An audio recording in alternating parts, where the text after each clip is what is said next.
More than brothers. I am an old man now.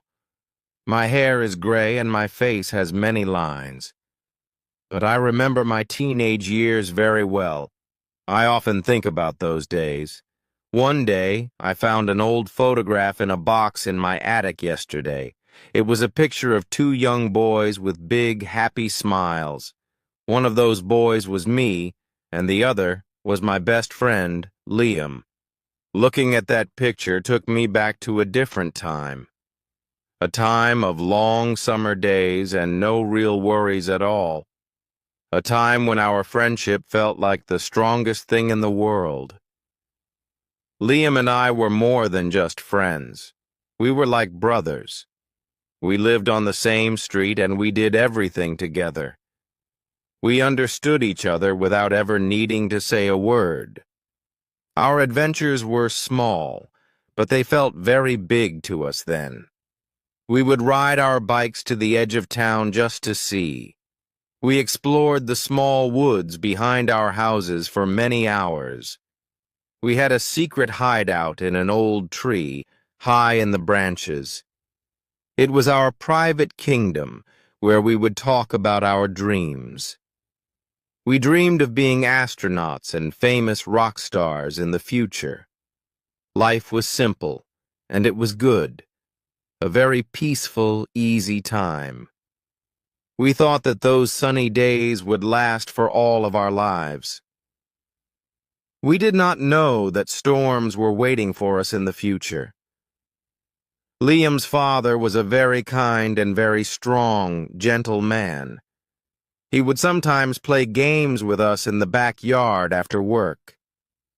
He taught us how to throw a baseball and how to fix a bike. He had a warm laugh that could make anyone feel very happy. He always had a good story to tell or some advice to give. To me, he was like a second father that I could look up to. I remember one afternoon we were all working in his garage. He was showing us how to build a small wooden go-kart. His hands were strong and sure, and he was so patient with us. That is one of my favorite memories of that simple time, a time of safety and of learning from a very good man, a time before the world decided to change everything for us. Then, one Tuesday, the clear blue sky of our youth turned dark gray. I got a phone call from my mother. Her voice was very strange. She told me something had happened, something terrible at Liam's house. She told me that Liam's father had a sudden heart attack. She said that he had passed away in the hospital that morning. The words did not make sense. My mind could not accept them. I dropped the phone, and I ran out of my house without my shoes. I ran down the street to Liam's house. My heart was a stone. The world around me was silent. I could not hear anything. I saw Liam sitting on the front steps of his quiet house. His face was empty, and his eyes were looking at nothing at all. He was my best friend, but he looked like a complete stranger. I did not know what to say. There were no words for this. All of our talks about space and music seemed so stupid now, so I just sat down next to him on the cold steps. We sat there in silence for a very long time, maybe for hours. The sun went down and the streetlights came on, but we did not move. My presence was the only thing that I could offer to him.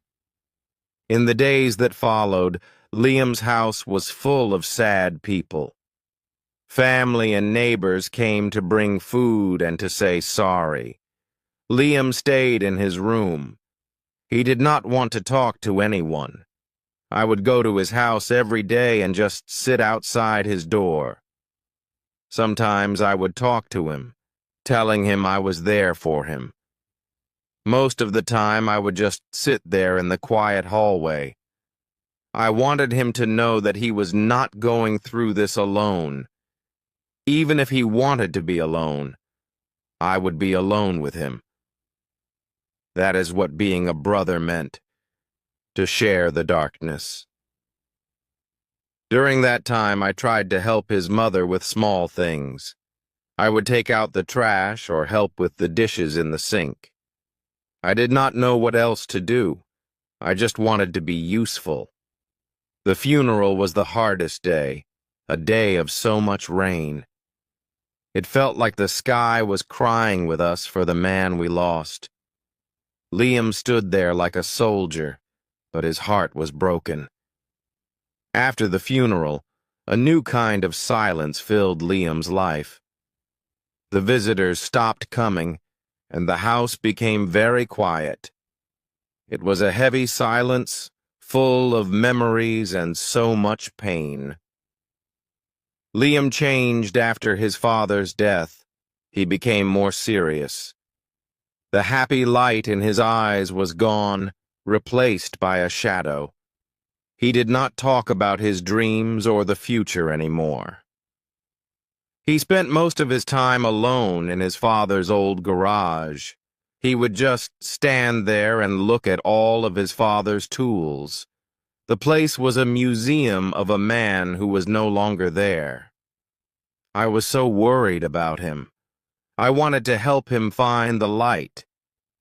I wanted to see my old friend again, the boy with the big smile. I knew I had to do something to pull him from the shadows.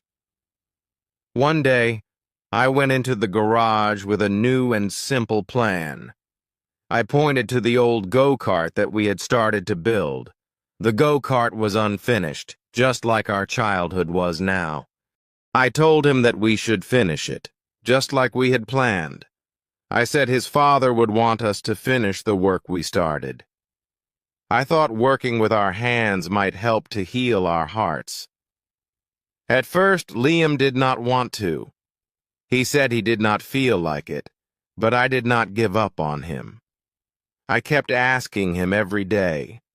I brought over the wood and the tools that we would need. Finally, one afternoon, he picked up a hammer from the bench. He did not say a word. He just started to work on the go-kart, and I worked right beside him in a comfortable, old silence. We spent every day that summer working together in that garage. We did not talk much about his father or about our sadness. We just worked. We measured wood, and we hammered in the nails. The garage became our new hideout, our new and safe kingdom. It was a place where we could be sad without having to talk. It was a place where we could heal, slowly and piece by piece. Working on that project together gave us a shared new purpose. It was something to focus on, something to build with our hands. It was our way of fighting back against the sadness. Slowly, very slowly, I started to see small changes in Liam. Sometimes a small smile would appear on his face for a moment. Sometimes he would tell a joke, like he used to do before. He started to talk more about his father, but in a new way. He would tell me stories, happy memories of the good times. He was not just remembering the loss, he was remembering the love. Our friendship became deeper and stronger than it ever was. It was not just based on fun and games anymore. It was more. It was a bond that was built on loyalty and on shared grief. We were no longer just boys. We were young men now. We had faced a great storm together, and we had survived it. We knew we could always count on each other for anything. The day we finally finished the go-kart was a very proud day. It was not perfect, but we had built it with our own 2 hands. It was a symbol of our friendship and our quiet resilience. We took it to the top of the biggest hill in our small town. We both got in, squeezed together in the small wooden seat. We were ready for the first and the most important test ride. I looked at Liam, and for the first time in a very long time, I saw the old sparkle in his eyes. The light was coming back. He was still sad, but he was also ready to live again. We pushed off, and the go-kart started to roll down the hill. It went faster and faster. The wind was blowing in our hair. For a few moments, we were just two happy boys once again. That ride down the hill was the end of a very sad chapter. It was the beginning of a new one, a future we would face. We did not know what was next, but we knew we had each other. That go-kart ride became a legend in our small book of stories. It was the day that we started to look forward again. We were still teenagers, but we had learned so much. We stayed best friends all through the rest of our high school. We helped each other with our homework and our future plans. We talked about everything, from cars to the girls we liked. Our friendship was the anchor that kept us steady in our lives. We knew that no matter what happened, we had each other's back. That knowledge gave us a lot of confidence to face the world. Then the time came for us to think about our real futures. We had to decide what we wanted to study in the university. We spent many nights talking about our different hopes and dreams. I always loved building things, so I wanted to study engineering. I wanted to design big bridges and tall, impressive buildings. My path seemed very clear, and it was very straightforward. Liam, on the other hand, had found a new passion in the garage.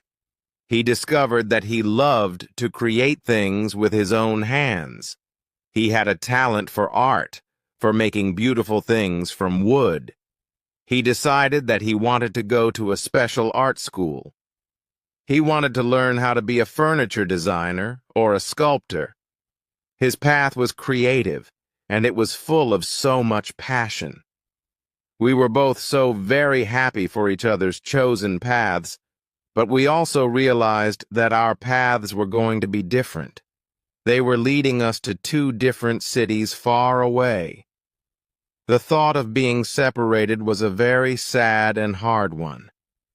We had never been apart for more than a couple of weeks.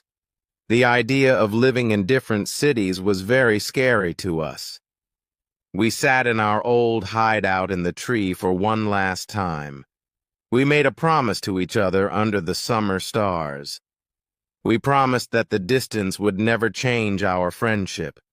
We promised we would call each other every single week.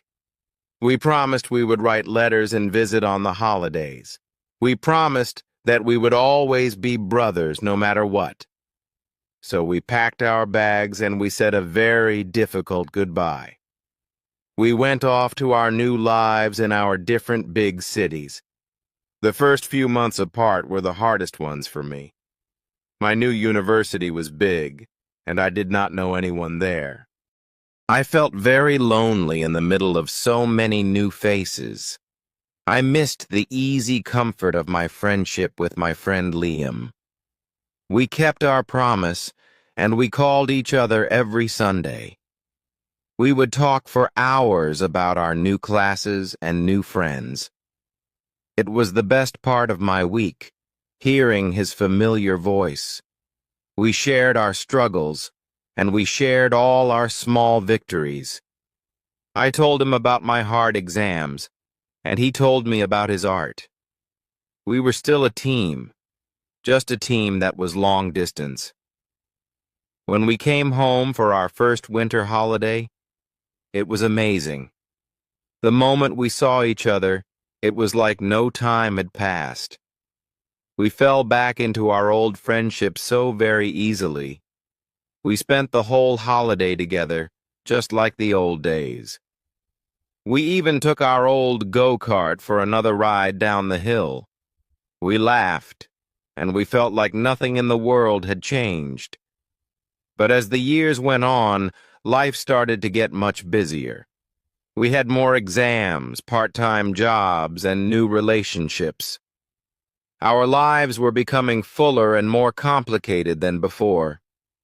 The weekly phone calls started to become less and less frequent. Sometimes a whole month would pass without us talking to each other.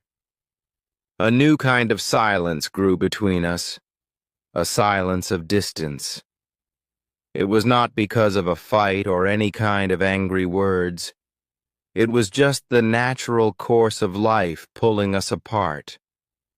But it still made me feel a little bit sad and worried.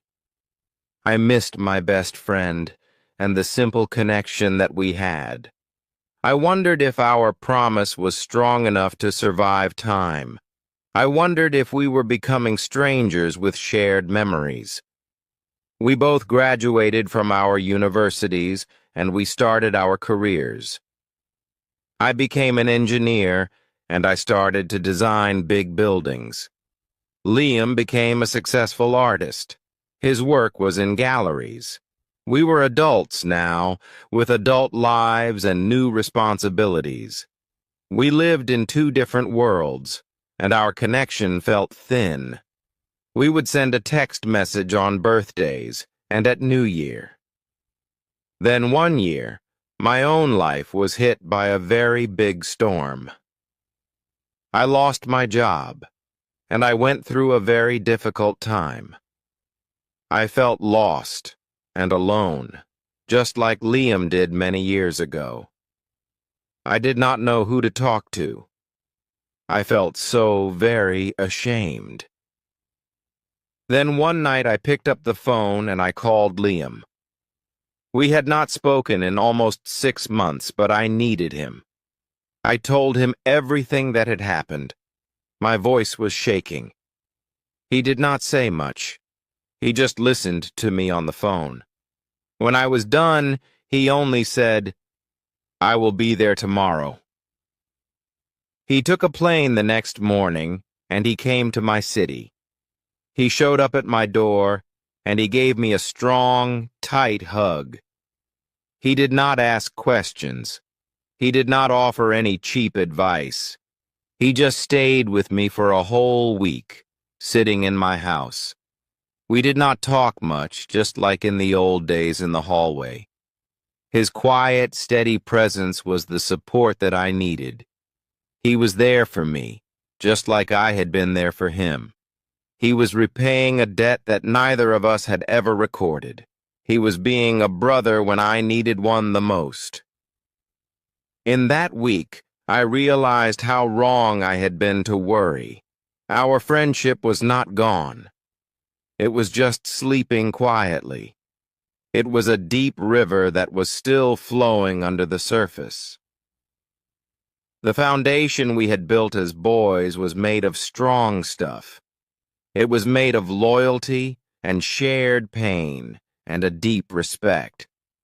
A bond like that does not need daily calls to stay alive. True friendship is not about talking every single day. It is about knowing that someone will be there for you, no matter how much time or distance separates you from them. After that visit, we started to talk more often again. We made more of an effort to see each other during the year. We learned that a strong friendship also needs a little work. Now we are older and our lives are still very different, but the connection between us is as strong as it ever was. We have a history that nothing in the world can ever erase. I am still looking at that old photograph of two young boys. I see the smiles on our faces and the innocence in our eyes. We did not know what life had in store for us back then. We did not know about the sadness or the distance or the pain. We only knew that we had a best friend to face it with. And that was the only thing that really mattered in our lives. People come and go in your life, like ships in the night. But if you are lucky, you find one or two true friends. Friends who become your family, your anchor in the big storm.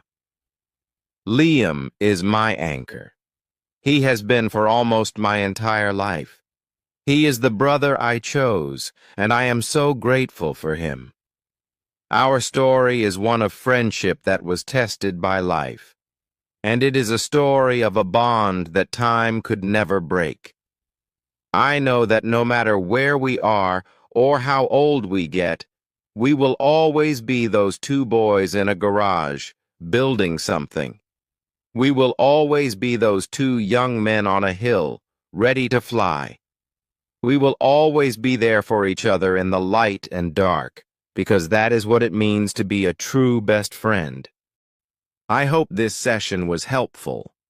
Please like and subscribe to our channel for more such interesting stories. Take care, everyone.